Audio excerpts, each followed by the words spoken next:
यानंतर बघूयात महत्त्वाच्या बातम्या। मिंद्यांनी दाढी सांभाळावी आणि धनुष्य पेलून दाखवावं, उद्धव ठाकरेंचा शिंदे देवेंद्र फडणवीसांवर हल्लाबोल। फक्त शरद पवार गट नाही तर ठाकरे गटही काँग्रेसमध्ये विलीन होणार, उद्धव ठाकरेंचे उमेदवार हाताच्या चिन्हावर लढणार, भाजप आमदार नितेश राणेंचा टोला। अशोक चव्हाणांचं राजकारणात अस्तित्व राहणार नाही, अशोक चव्हाणांनी भाजपमध्ये जाऊन मोठी चूक केली, संजय राऊतांचं वक्तव्य। तर अशोक चव्हाण दबावामुळे भाजपात, राऊतांची टीका।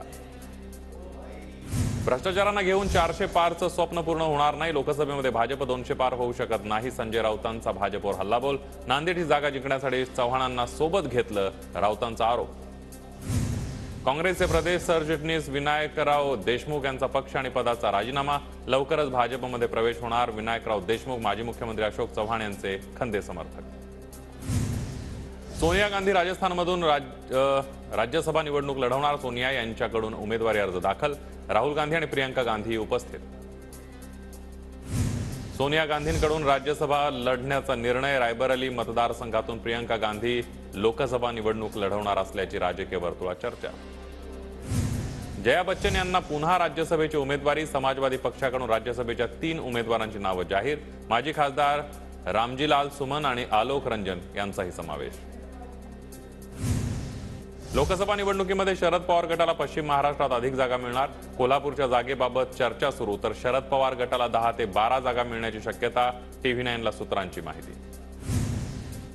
शरद पवार लवकरच राज्यव्यापी दौरा करणार, शरद पवारांच्या राज्यव्यापी दौऱ्यावर बैठकीमध्ये चर्चा, जिल्हा स्तरावर महाविकास आघाडी म्हणून काम करा, शरद पवारांचे निर्देश।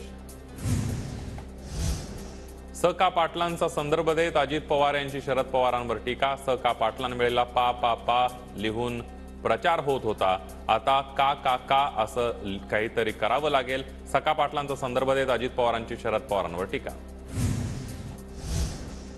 मनोज जरांगे पाटलांनी जालन्यातून लोकसभा निवडणूक लढवावी, जरांगे पाटलांना वंचितचा पाठिंबा, प्रकाश आंबेडकरांचं वक्तव्य।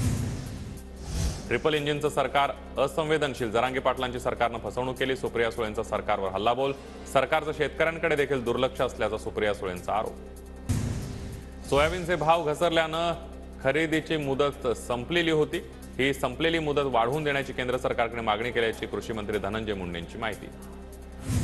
विदर्भामध्ये अवकाळी पावसाचा 30,000 हेक्टरवरील पिकांना फटका, चंद्रपूर नागपूर जिल्ह्यामध्ये सर्वाधिक नुकसानीच्या क्षेत्रामध्ये वाढ होण्याची शक्यता।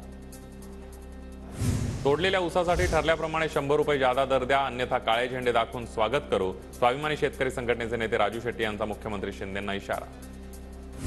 उद्या केंद्र सरकार पुन्हा एकदा शेतकरी संघटनांसोबत बैठक करणार, उद्या संध्याकाळी 5 वाजता चंदीगडमध्ये होणार बैठक, केंद्रातले 3 मंत्री बैठकीसाठी उपस्थित राहणार।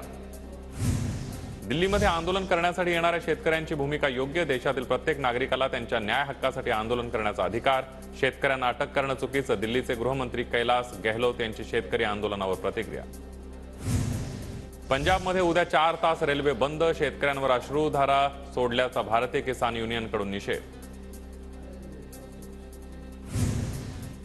शेतकऱ्यांना रोखण्यासाठी रस्ते का बंद केले, बॅरिगेड्सवरून पंजाब हरियाणा हायकोर्ट संतापलं, रस्ते बंद करण्यावरून हायकोर्टानं हरियाणा सरकारला धारेवर धरलं।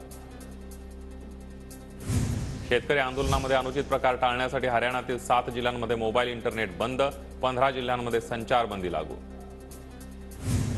अबुधाबीतील पहिल्या हिंदू मंदिराचं पंतप्रधान मोदींच्या हस्ते लोकार्पण, UAEतील भव्य मंदिरासाठी 700 कोटींचा खर्च, 27 एकर परिसरामध्ये स्वामी नारायण मंदिराची बांधणी।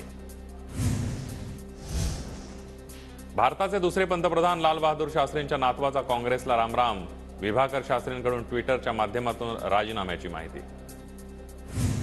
दिल्लीचे मुख्यमंत्री अरविंद केजरीवाल यांना 6व्यांदा ईडीचं समन्स, 19 फेब्रुवारीला चौकशीला हजर राहण्याचे आदेश, कथित दारू घोटाळ्याप्रकरणी केजरीवाल ईडीच्या रडारवर।